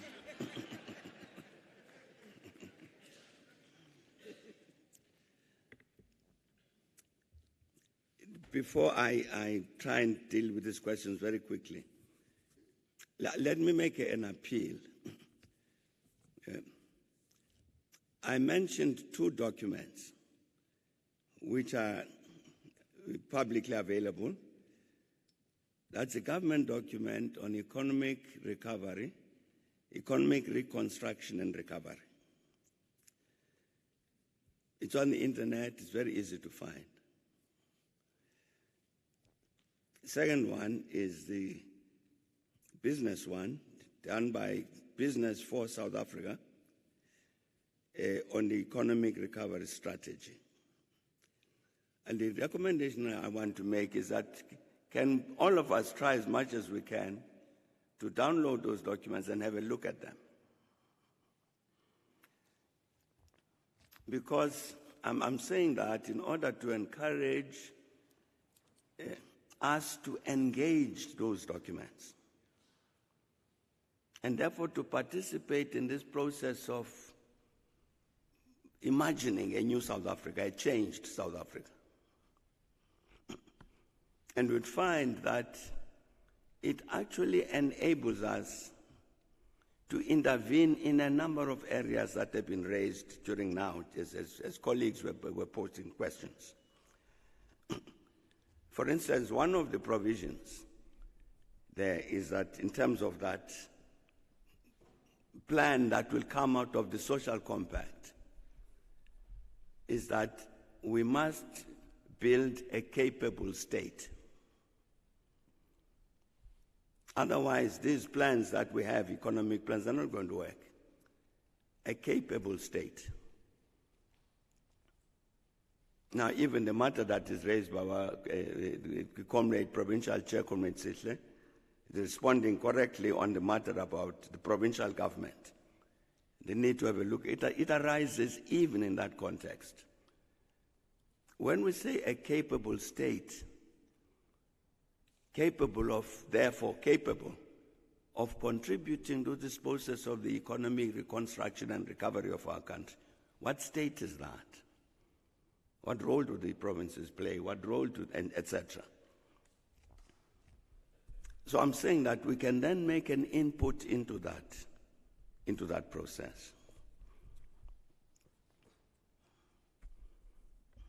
In this way, I'm quite certain, for instance, if we talk about the intelligentsia in this province, Comrade Sishle talked about just now, the professionals and so on, there's nothing that is an obstruction that prohibits that intelligentsia in this province to get together to say, we've got some ideas to contribute to the process of this economic reconstruction and recovery. We're going to sit together and put down our own ideas as to what we think should happen. And come and give that document to Mdu, he will be in the office, so that it gets fed into the national process of this discussion. I'm saying we can intervene in these matters. But I'm saying really, let's have a look at those two documents. They would help us to determine what is it that we can do to be part of that process. And just not merely delegate it to somebody else is going to do it. But we ourselves must say we want to be effectively part of that process, and there is a way in which that can happen.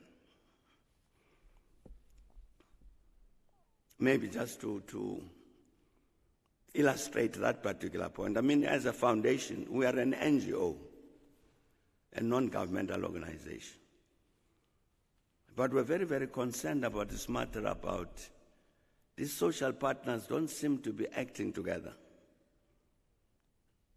And so, instead of sitting and complaining and so on, we said, well, let's meet all of them. So indeed, we've done that. We've met with the business, we've met with labor, we've met with COSATU and all the others, we've met with civil society, met with government, to say, what are we doing about these things? So it is possible to engage these processes so that I'm saying that would help to answer even some of the questions that have been posed here. The first question was about corruption, the fight against corruption. Allegations made about the abuse of state organs and so on. It's absolutely obvious. The ANC, I'm saying that even for its own survival, has genuinely, seriously to fight this corruption. I think we've seen this thing for some time now, that when I get caught doing something wrong, it's very easy for me to say, this is political victimization. It's a cover. We must expect that these people who are, in order to defend themselves, will make these allegations about abuse of state organs and all of that. I don't think the ANC must be deterred from that. You remember that one judge sitting in the High Court in this province said we're still in government, had interfered with one particular case of political interference and so on. And judge of the case at then High Court said, yes, this is what happened. And the matter went to the Supreme Court of Appeal, who issued a very scathing judgment to say, but where does this judge get that from? Not a single piece of evidence was ever produced to justify this statement. But I'm saying that we must expect that if you come for me tomorrow, the first thing I'm going to say is abuse of state power. I don't think that should be a deterrence.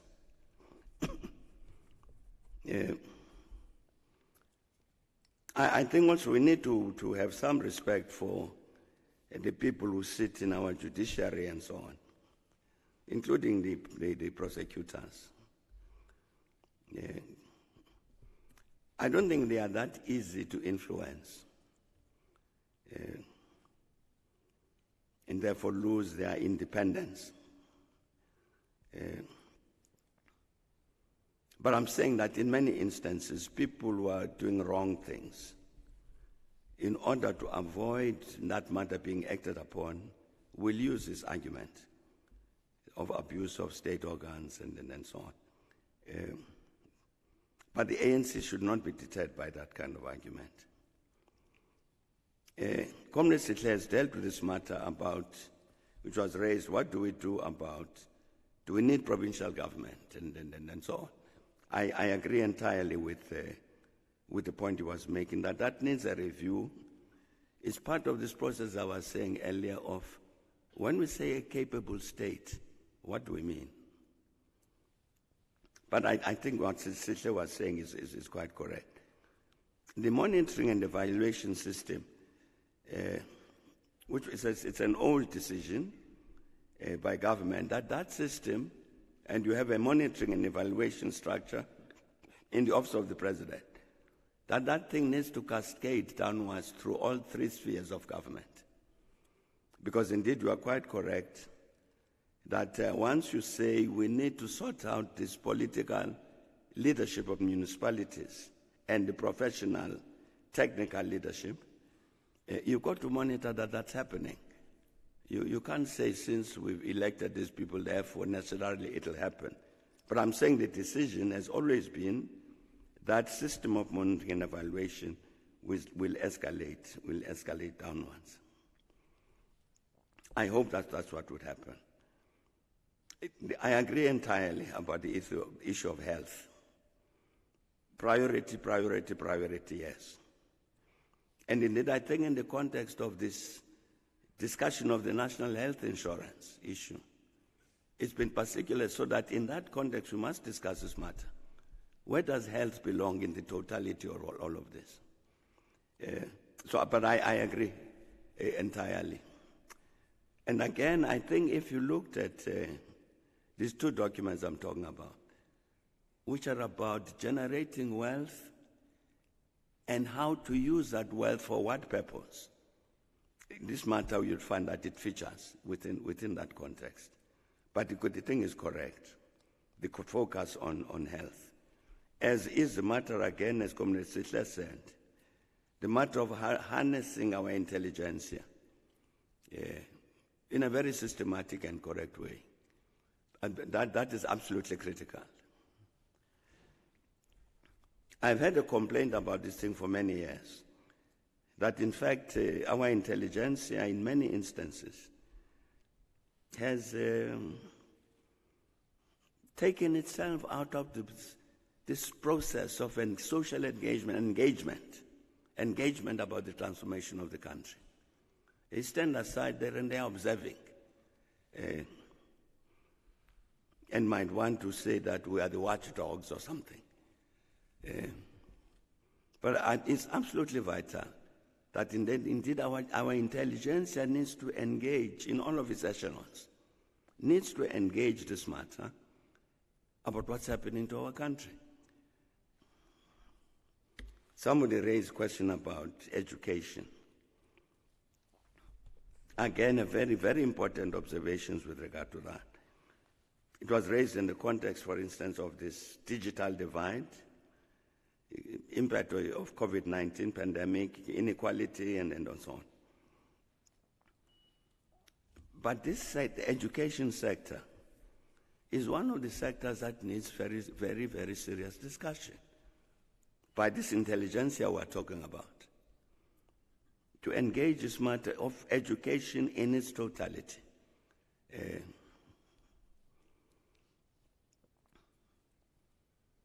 Is this the educational system that we want?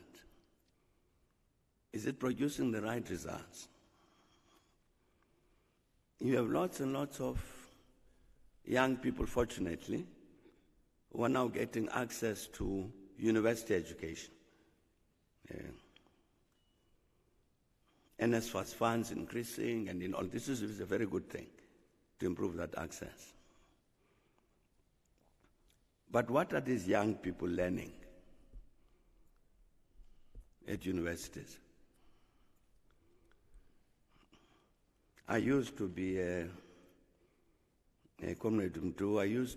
chancellor of a teacher training college many, many years ago.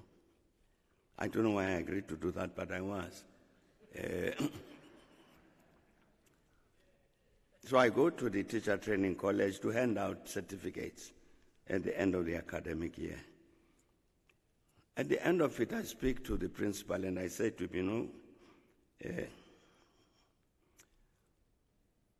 why are we getting so many distinctions in biblical studies? Too many. So he said to me, you see, he gave me a little bit of history about the metric examinations over the years. That this subject was introduced at some point as a matric subject, biblical studies. And so young people at high school take it because it's relatively easy. So he says, then they come out of high school, come to teacher training, they've already got a distinction in biblical studies. They continue here and get distinction in biblical studies, teacher training. They go back as teachers to teach biblical studies. So what do you do about that? I'm saying that let's look at our educational system.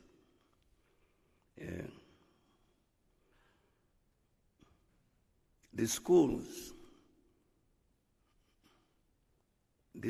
are they producing children who've got necessary qualifications to be able to cope with university studies? The dropout rates are too high in our education from the beginning. There are too many young people who drop out as you go up and up and up. There's something wrong there. But our intelligentsia needs to get together and say, what do we do about our educational system? That would then include the matter that has been raised correctly about this digital divide, the inequality in education. We've got here the CEO of our foundation. He has started a program of introducing digital technology to primary schools. Somebody talked about the fourth industrial revolution here. And that's exactly the point, that children at that age of 6, 7, 8, you must give them tablets, so that as they grow up, they are already exposed to these digital means. You prepare them to be able to interact with that fourth industrial revolution. And fortunately, we are working with the Department of Basic Education on that to introduce these means. But that's an NGO intervention, but it's something that we need to make general. But that requires resources as well. But I'm saying that, yes, indeed, we have to attend to this thing in a very systematic way. The points that were made about the role of local government in poverty alleviation, the need for it to be investor-friendly, cultivation of a culture of entrepreneurship and all of that, issues about fiscal leakage, all of them very correct. This is the reason why there's this focus on this district development, it's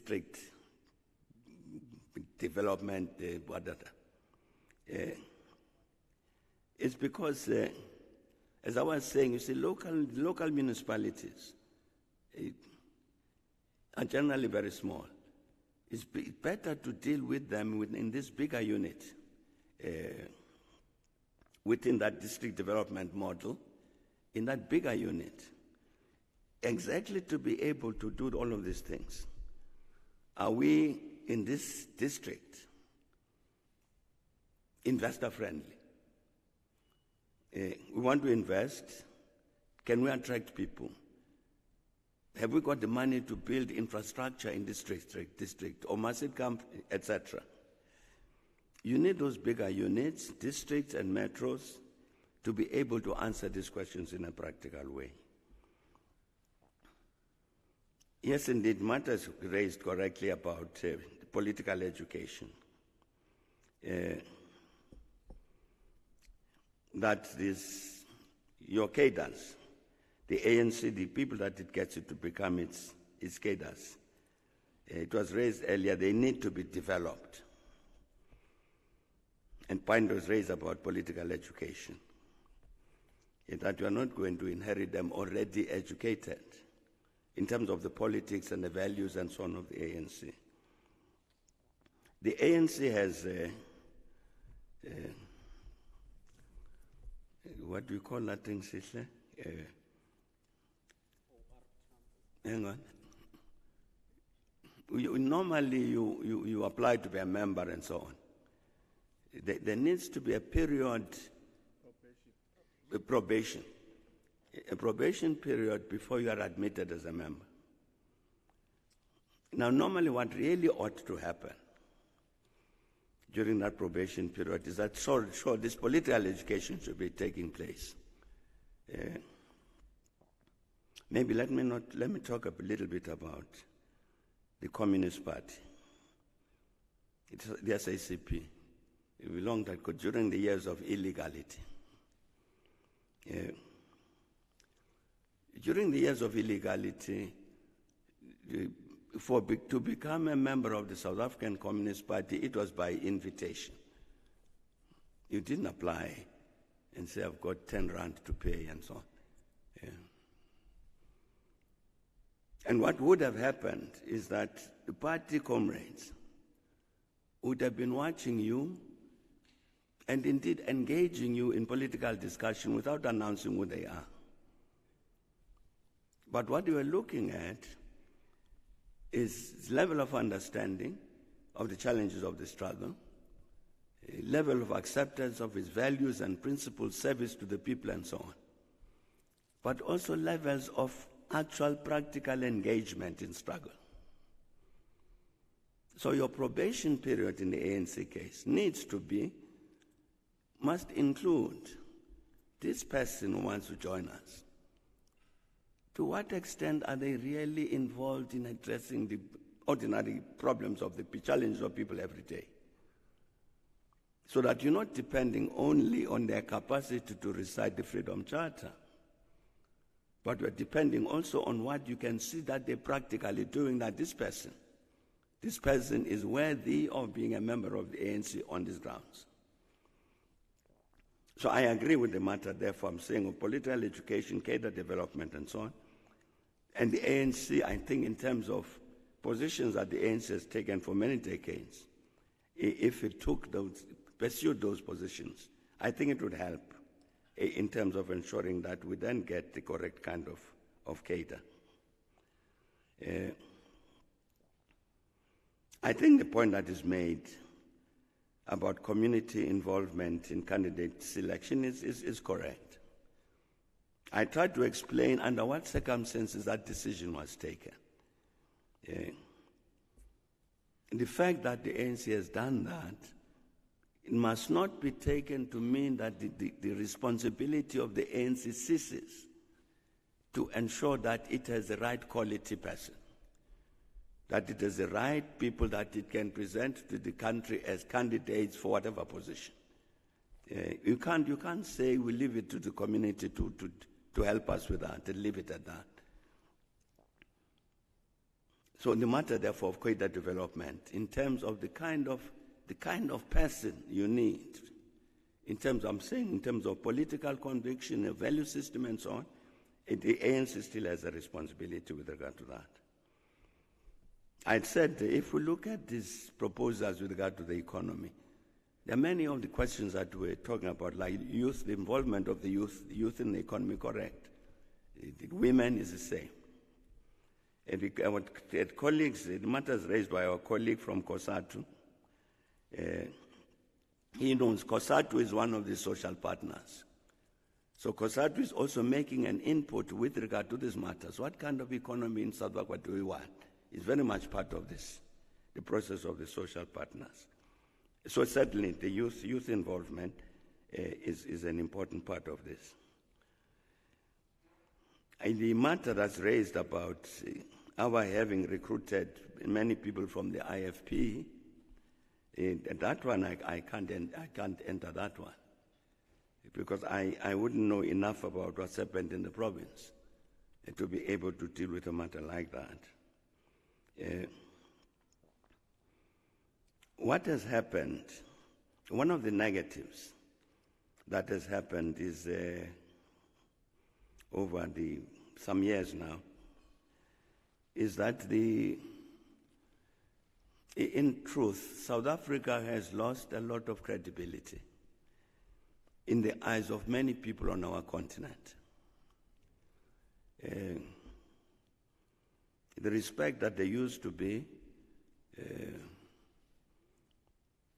in many instances has vanished, has disappeared. And essentially because we walked away from that engagement with the rest of our continent.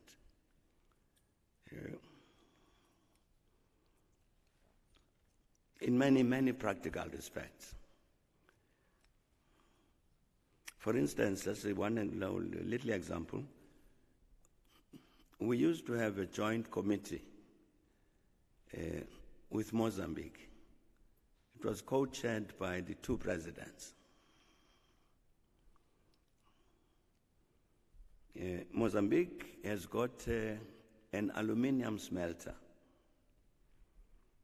outside of Maputo, but close enough to that harbor, Maputo harbor. That smelter is there because these two governments had a discussion. And we were very interested that Mozambique must develop,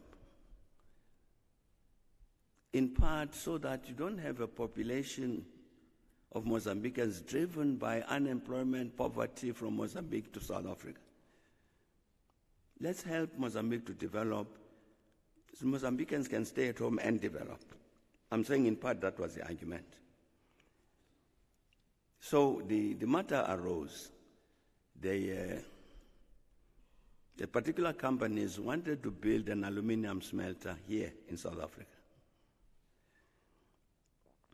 And we said, no, we talked to them and they said, look, why don't we build it? Can't you build it in Mozambique? close to Maputo Harbor because they need a port for their exports and imports. And that's how it happened. But we had a joint committee which was chaired by the presidents who would meet at least once a quarter to look at cooperation between the two countries. What do we do about the railway systems and the ports and this and that and the other? Movement of people about, what do we do with these Mozambicans? So many of them in the country illegally and all of that. That system collapsed. I don't know quite how, but ceased to happen. And you'd see that process of the collapse of that system of cooperation with a number of African countries. I'm saying one of the results has been that they really lost quite a lot of prestige on the rest of the continent because we walked away from that very direct engagement with the rest of the continent, which was in our own interest.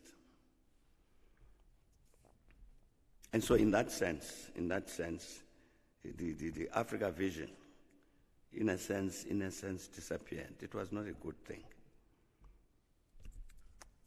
But in the end, program director, I'm very happy with the questions that were posed because all of them were very practical and focused. Because I think the time for philosophizing is over. Really, we know what the problems are, we know what the challenges are. It must answer the question, what must be done, and do it. But thanks a lot.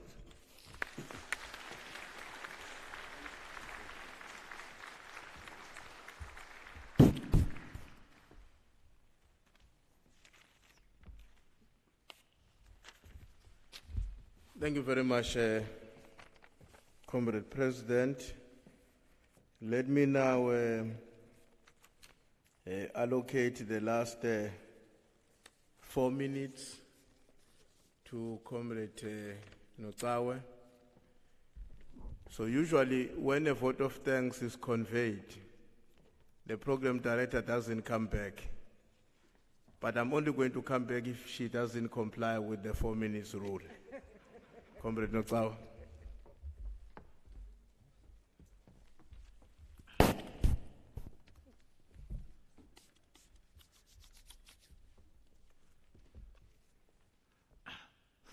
Thank you very much, Program Director, who is also the Provincial Secretary of the African National Congress in Kwazulu Natal. Greetings to the former President, Comrade Thabo Mbeki, who is the former President of both the African National Congress and the country. Greetings to the Chairperson of the province, who is also the Premier, Comrade Sihlezi Kalala, together with the leadership of the province that is here. I saw some of them who are also MECs, and also the leadership of the Alliance, COSATU, the SACP. But special greetings to the captains of the industry that are here, the Chamber of Business led by Mr. Moses Tembe and the CEO Upalisa sitting right in front of me, the academia, the intelligentsia that is here. Without wasting any time, mine is very simple. It's just to say thank you. Thank you. And the reason why it is important for us to say thank you is I think it is critical because one of the things that President Thabo Mbeki has raised, he has raised 3 critical issues that we are grappling with as a country right now. The issue of the economy in crisis, the issue of the system of local government that is in crisis, and the issue of corruption. The beauty of these things is that the questions that you had asked as the participants of this discussion clearly shows that what he said in terms of the importance of a social compact, which means we become active participants in making sure that the country works. And I just want to thank the President first for having able to raise those questions and being able to trigger the discussion from yourselves, because what then it means is that we have the solutions amongst ourselves, how then we want the country to work. What probably is lacking is the fact that the social compact, we had left it to those that we think that are lower than us. The intelligentsia and the academia and the business people are not active in this social compact. And I think the importance of what former President has raised is that for this country to work, and for these three issues that he has raised in particular to improve, we need to actually stand up and become active participants. And I think the weakness that we do is that we allow government and the African National Congress to be the one that triggers you to come forward. And what former President is saying, he says, after the elections on the 1st, there is a manifesto that the ANC has put, which is commitments. The important thing is that as people that have got the capacity to checkmate both the government and the ANC, from the second, you should be able to say, these are the commitments that you have made, African National Congress. Are you keeping to them? And you are not going to be able to do that if you wait for the African National Congress to be the one that calls you in. What former President is saying, he says, start being active, and you are able to say and knock on the doors of the African National Congress and say, these are the commitments that you have made. How far? What is it that we are doing better? So that the ANC does not rest on its laurels. Once you become active in making sure that the social compact that he's talking about becomes active. And I think I want to thank him from the bottom of my heart for that, because what is the problem with us as South Africans right now is that we complain a lot and we then allow the ANC to be the ones that decides how then do we resolve the problems without coming forward with solutions and become active participants, particularly the academia and the business people. President says there is a recovery plan that we had put together. He says it's 30 pages. And there is another one which is now became a strategy which the business people had put together. It's about 100 of pages. How then do we make sure that these two get married and we are able to take the country forward in terms of the economic recovery? Because business people have got the solution. The ANC has got the plan, which is 30 pages, but you've got 100 pages. How then do you make sure that that synergy and working together so that ANC doesn't think that they've got monopoly of resolving the economy of this country, when you as captain of industries can be able to be active in dealing with this? And I really want us sitting here to actually appreciate the questions that we have raised, but it's not enough, those questions. What is needed now is to be able to actually become active and make sure that these things we do. President says the district development model is one way of actually making sure that this social compact becomes a reality. But it won't if us as the people that have got the knowledge and the know-how, we sit back and allow only the branches of the African National Congress to be the one that are discussing these things, when you can actually do better and making sure that this country works. And I want to thank the President when he said at the end, ANC is too big to fail. It is too big to fail because if it fails, he says it collapses. He talks about the collapse of the African National Congress. And if the ANC collapses, we all collapse. Unfortunately, that's the reality. And we must be able to make sure that we don't allow it to collapse by making sure that what he talks about, that social compact, the questions that we have raised, we are able to deal and make sure that we do better. Thank you very much for your presence, and I hope that this is not going to be the last time that we interact. You call us if we don't call you. Thank you very much.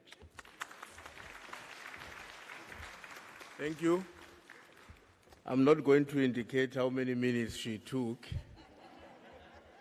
because she's my national leader, but it was not more than 4 minutes. Ladies and gentlemen, thank you very much, and thanks a lot for you to allow me to drive the program.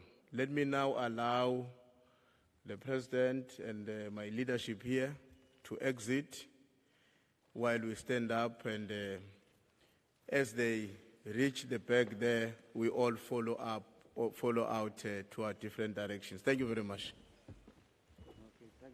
Thanks, Chief. Thanks. Thank you.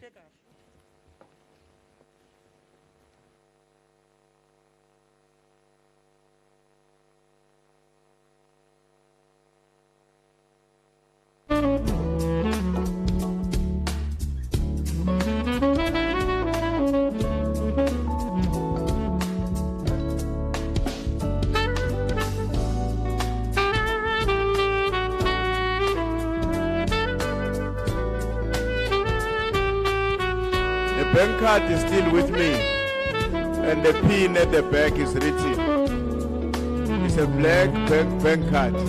I'm going to give it to you, my brother. All right.